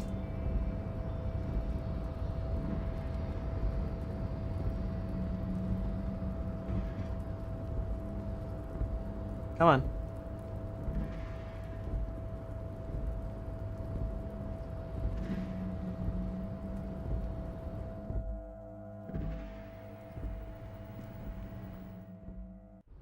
Alright, let's head down there. We gotta talk to this guy, if I remember right. So, how'd you like our harbor? Labor Utopia. It's but a rest area on the path leading across open plains. He nods solemnly to you. Or he nods solemnly, then turns to you, a wide smile adorning his face. Right. You talk to the boss, eye to eye, like men of the plain. If you have any more questions, I'm set to talk. Ever said you have a key to the door? A key, huh? What door is this key supposed to open? He says it belongs to a weasel. Oh, say no more. I got you. He taps the side of his nose with a little wink. I got that key right here. And let me tell you, it's mighty good of you to help us out during the strike. Working class solidarity, as they say. I heard something about a weasel, and it didn't sound like local polar weasel, if you know what I mean. I'm not opening the door for myself. I'm doing it for all working men. I knew this man was a commie. And it's a good thing you're doing too. Thanks. What you're looking for is a basement door behind the greenhouse. Aw. That's behind the whirling in rags. Okay. That's all I know. Our organization is what you call compartmentalized. Means we keep. Have you ever heard of a play of... Oh, Dredge. Yes. Dredge is on my list. I'm gonna play Dredge eventually. I wonder if it's on sale right now for the summer sale. But yeah, definitely I'm gonna be playing Dredge. I've been wanting to play that one. Alright, I am gonna take a bathroom break. I will be right back.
Oh.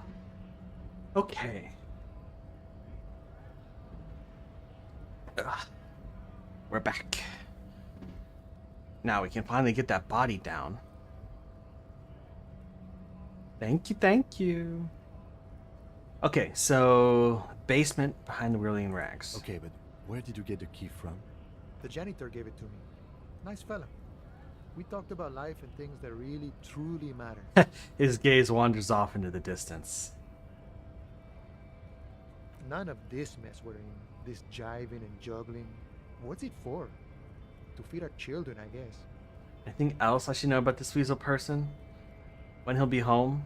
I'm more of a philosophical dog worker. I like to talk about the big picture stuff.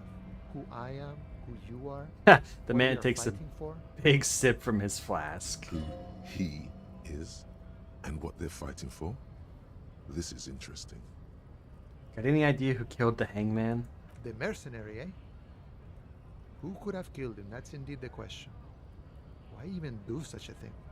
He shakes his head solemnly. The man whispers a jaunty tune. A coastal breeze ruffles his hair. I don't think this Spaniard's gonna help us anymore. Alright, let's get over to the tree.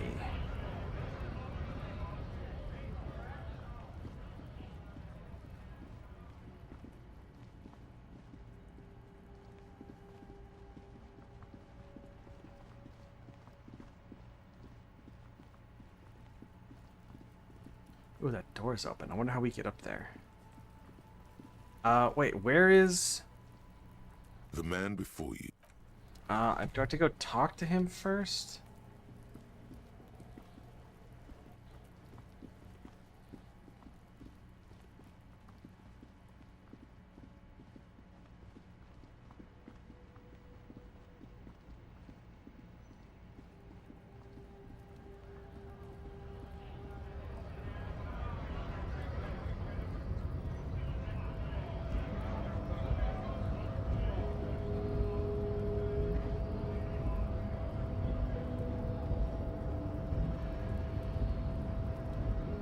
He's still there. The unpromising race pupil returns. I've worked towards you to get the body down from the tree. So it was. My unpromising race pupil entered the harbor and used my superior to give me orders. I salute your cunning and will remove the body with my bare hands. With my bare hands. You're so noble, Measurehead. But while I am gone, someone must stand guard on the bridge. That someone needs to be you. Both of you. That would mean you're openly showing the people that you're taking the Union's Wait, side. that means... Lieutenant, what if we don't do that? Okay then. Wait, our Measurehead is gone. Babe, see that they stay here the whole time.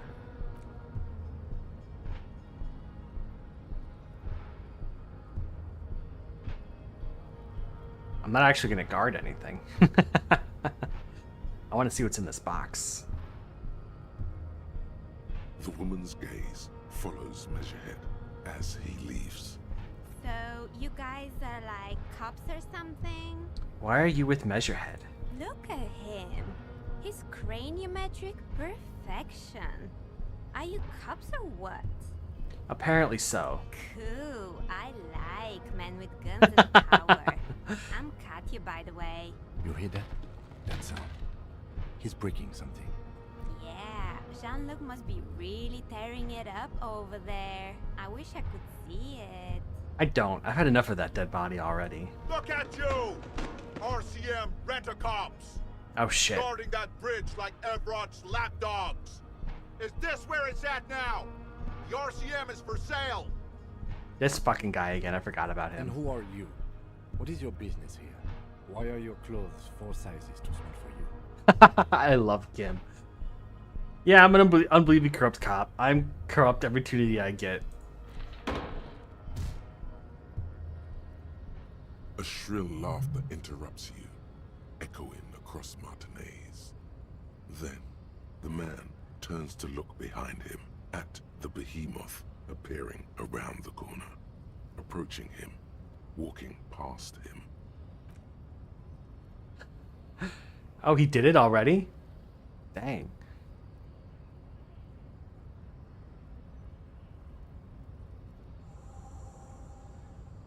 The corpse has been removed from the tree. Stand down and congratulate yourself. You have sided with Ray's victory today. Thank you for your cooperation, Measurehead. Farewell, ham sandwich. You are a Union man from now on. Alright, let's go fucking deal with this body. God damn. I've had these gloves on what feels like the whole game for that body.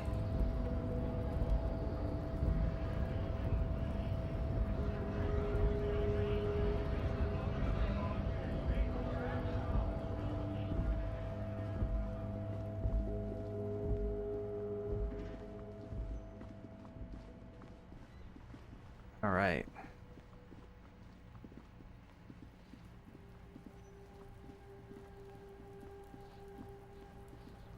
There it is.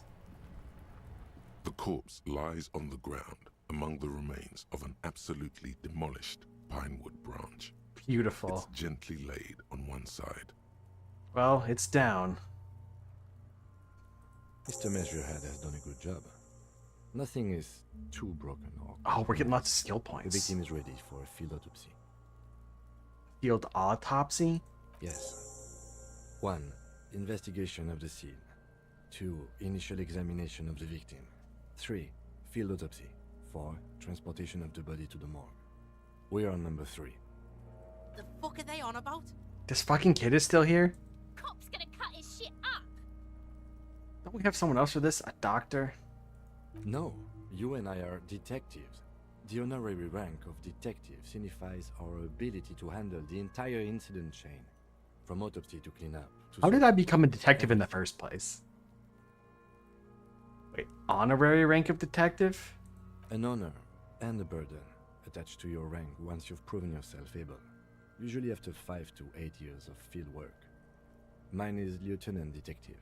Yeah, I feel like a detective. Your station would not have assigned you on this case if you weren't. Now... The lieutenant adjusts his glasses and takes a deep breath. Tell me something, dead man. Shoot, Looney Rooney. Oh, no. Come back later. What exactly is a field autopsy? Come on, officer. You know what a field autopsy is. You've done 100 of them. Actually, it appears I've forgotten what a field autopsy is. Fine. It's a 3-part form to be filled out on the scene by the detectives responsible. One takes notes, the other dictates. The goal is to establish cause of death. Do we need a scalpel for it? A scalpel is not always required. I hope this is one of those cases. Latex gloves are, however. Alright, clap your gloved hands together. Let's get in there. There truly is a time for everything, even for yellow gardening gloves. However, they are lacking hygienically. I suggest you get in there in limited capacity. I don't know. What do you mean? I mean when I need you to. Until then, I should handle physical contact, and you should take notes. Okay, where should I take these notes? In your paperwork, officer. Just fill out the field autopsy form. You're not going to believe this. I think I lost my paperwork. Now they only have one paperwork, too. Officer, what haven't you lost? I still have my disco trousers. Look at your pants. My shoes. I've got both of them. I found the other two. None of your business, Kim. Lay off my case. Yes, barely. He looks at his blue notebooks and sighs. I can give you my paperwork. There's an autopsy form there. Several, actually. But only if it helps move things along. Let's work off yours for now. Right. The autopsy form is near the end. Take a peek at Kim's notes. You find a moment as the lieutenant inspects the dead man's fingernails. Just a few glances. The pages are filled with a bulky freehand that's nearly illegible. Try to understand what the lieutenant's written about the case at hand. It's very hard to draw conclusions. All you can make out is that he is in a hurry to solve the case. The tempo of the handwriting says as much, and that there are a lot of notes in there. Most of them are made prior to arriving at the scene, in preparation. Search for something about you. Maybe you're imagining it, but there are some remarks in there, and they're not all negative. You're referred to as the 41st by your station number. And what? And the 41st comes off Hey! as a moderately competent detective. Maybe you are a moderately competent detective. Yo, here it is. What?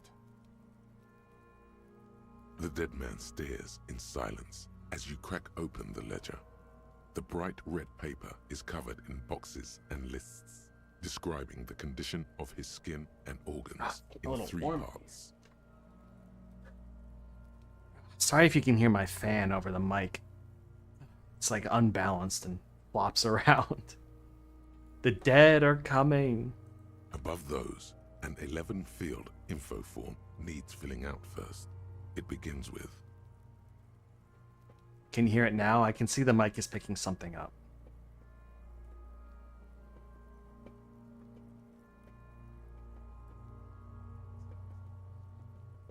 Well, it's fine if you can't hear it. That's for the better. Maybe. I mean, as long as you can't hear it, I'll leave it on. Begin. Assistant. That's you. Leave it empty. The corpse lies there, indifferent to your retrograde amnesia. The Coroner's next case box number. says, KK57-0803.0815. Write it down. Next. Name. NA. Next. Date of birth. Age. Roughly 50. Right about 50. The corpse looks ageless, like meat on a hook. Race. Mondial. The pudgy mess of curdled meat looks neither mondial nor anything other. Sex. Fucky, fucky! The little monster exclaims energetically. Male. Pigs can have sex! Right, fucky. Right, male. Nor does he look male, with his pregnant belly and indistinguishable face. We're still going with March 4th, 51. Right, 4351. What else? 9. Body identified by is non-applicable. 10. Case number is the same as the coroner's case. Oh, I see. All fans are loud. I guess that's just how it is. KK57 Plus, it's not like we're running a professional production here. Motionless, with the cargo belt still around his neck. Only one box remains. Evidence of treatment. None. At least not after the initial examination.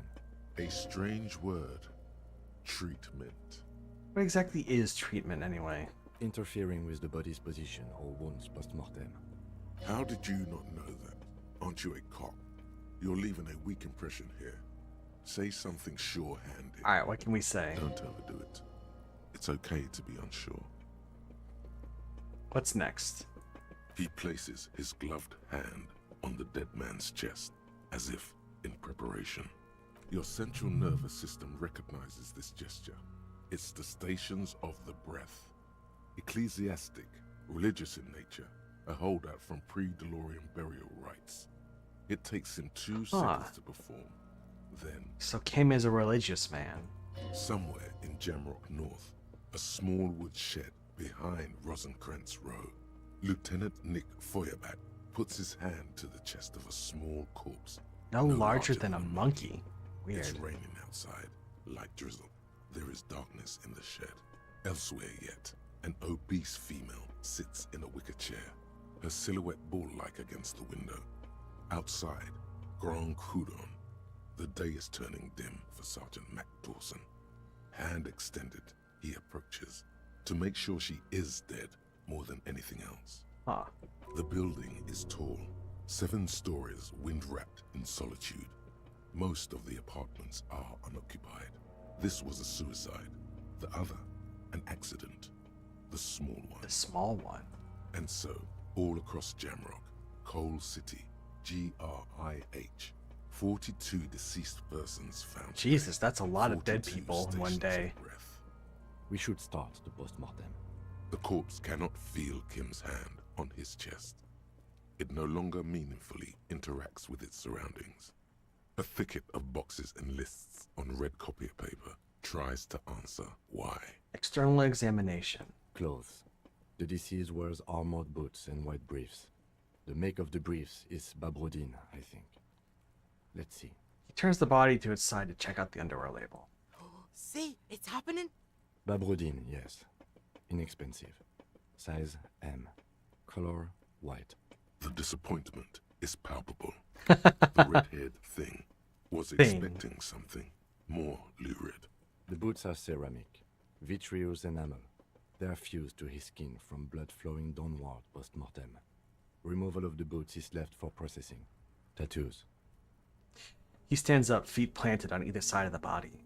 The upper torso is covered in a single, continuous tattoo, resembling a map of the night sky.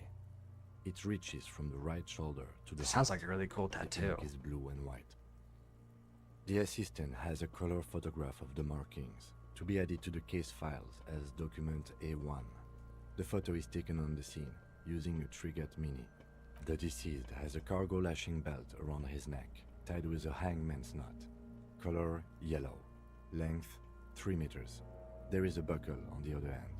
Well-nourished, athletically built, measuring 1.8 meters. Kim really Generally gets consistent with granular. age, about 50. Preservation is good. Ambient temperature below freezing. It's below freezing outside? Body hair is light brown. Distribution is consistent with age. The deceased had male pattern baldness. Hair is combed back, short. Touch the corpse's hair before moving on. The hair under your latex fingers feels cold to touch, wet. Lividity is consistent with hanging. The head is congested. Contusions are present on the head, chest, and thighs. Consistent with stones thrown post-mortem. Low velocity. Yeah, I wonder who did that, you little fuckers. Fucking low velocity. You think Kuno doesn't know what you're talking about? Velocity was fucking max. Talking shit about Kuno's velocity.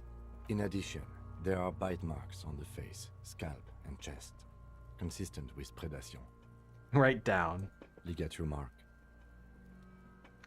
Lieutenant produces a small folding knife. With the other hand, pulling the belt, he starts cutting into the polyester. The stench is horrid. After a while, it's obvious the material cannot be cut. The steel wiring. There's too much of it. We need to remove the belt so we can get to the ligature mark. You got just the right tool for that. The chain cutters. Pull out the rubber grip cutters. Good thing we got these chain cutters. Oh yeah, I'm prepared. The hanged man lets out a joyous little bubble of rot from his nose. Gross. Good thing we got these chain cutters. Always good to think ahead. Now, we need to cut the belt to see the ligature mark below. Carefully, with as much precision as you can. You're trusting me with this? See, my pig is gonna fuck his head off.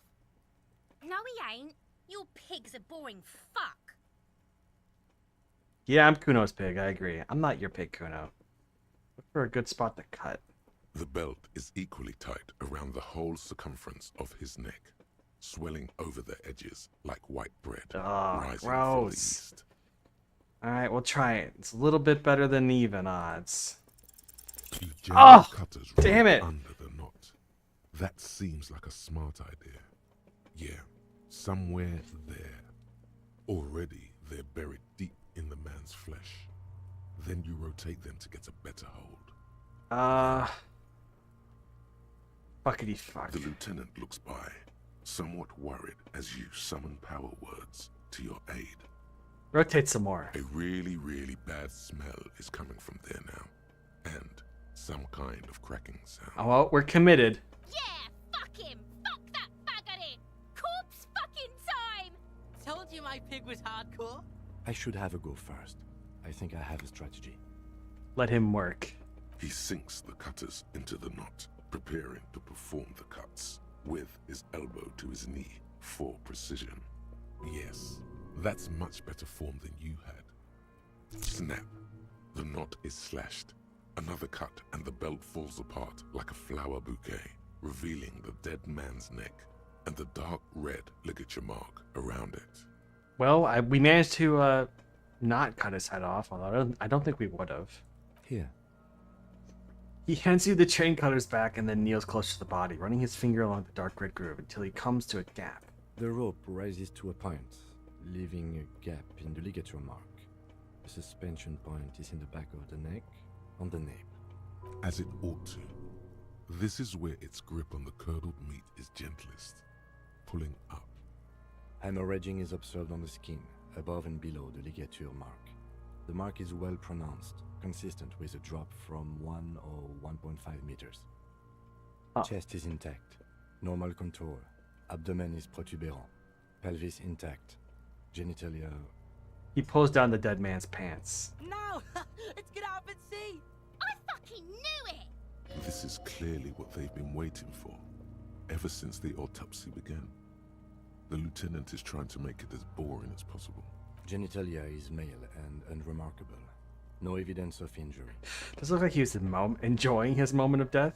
Write down and move on. Back is symmetrical and intact. Upper and lower extremities are intact, but asymmetrical.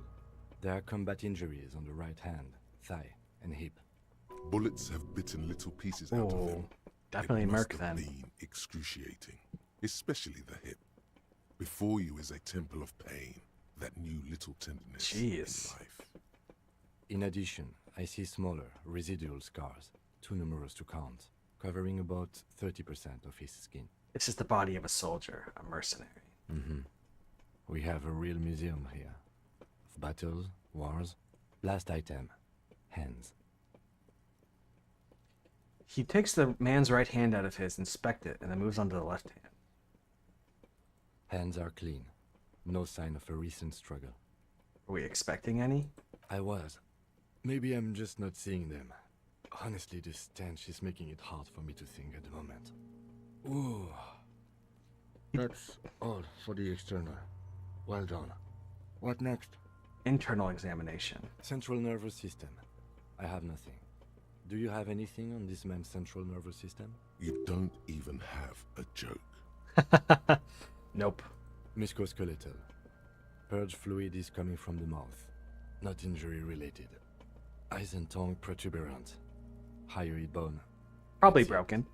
With his eyes almost closed, the lieutenant puts his hand on the dead man's throat and begins to massage it, gently. Oh, gross, man. From the mouth.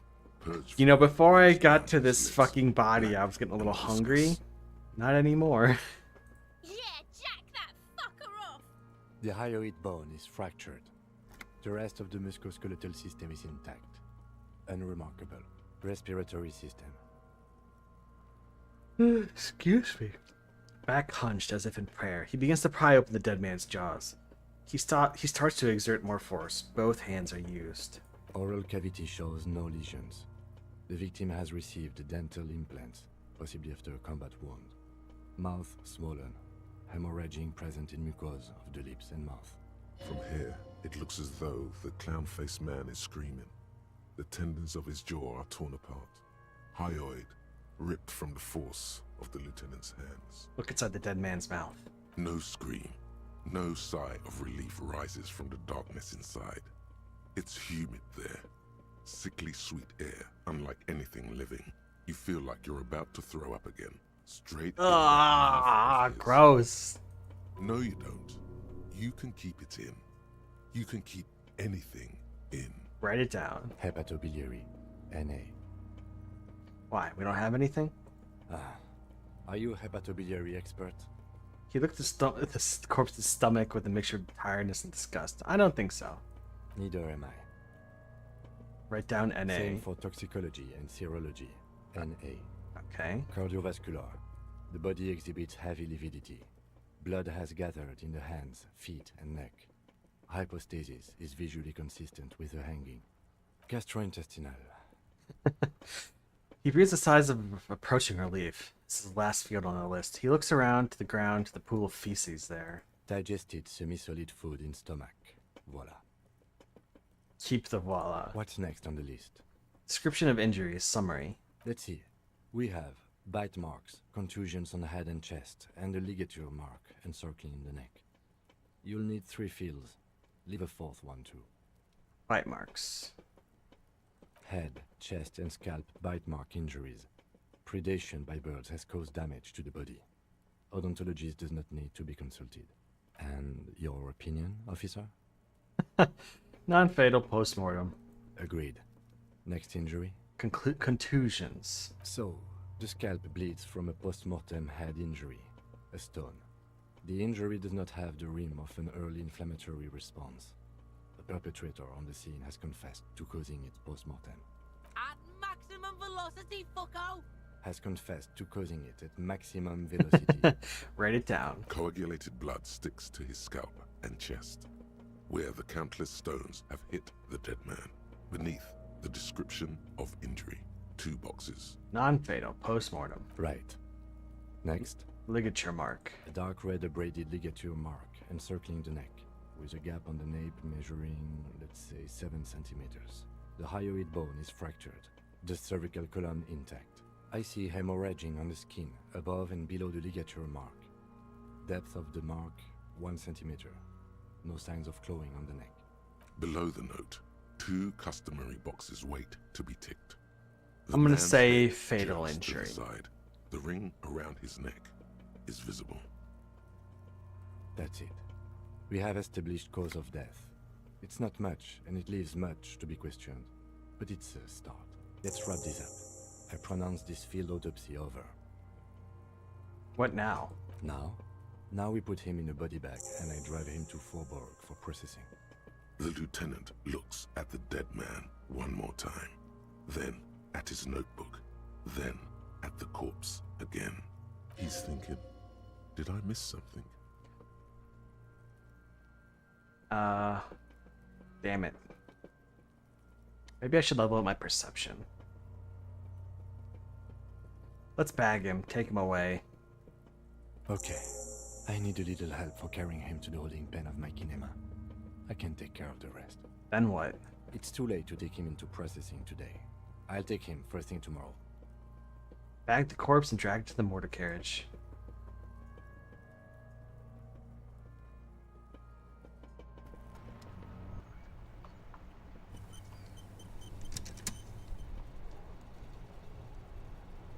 Yes? Nothing. Is that it? What do we do now? Wait till the morning?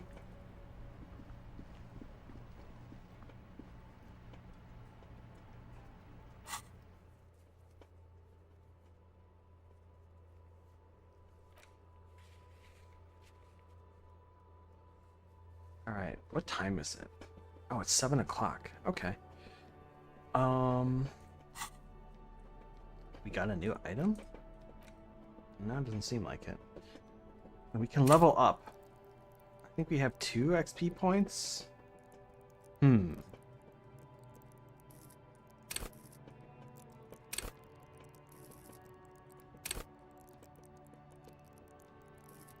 should we do? Oh, we've got 3 skill points.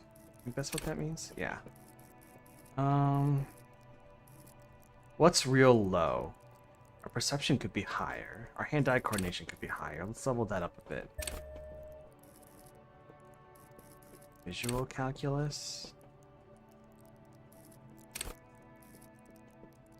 That's as high as it can go.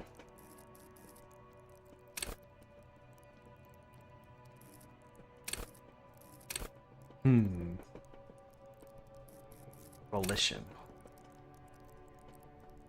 Pain threshold, physical instrument, electrochemistry, shivers.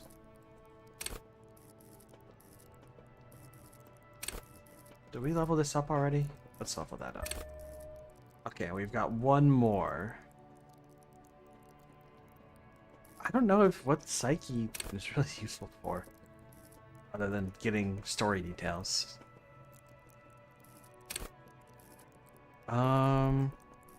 What's this? Let's look for perception twice. I think that's good to have. What do we do now, Kim? Yes? Oh, we're gonna go visit the guy up there. But let's do that. Well, been going since 5. Hold on.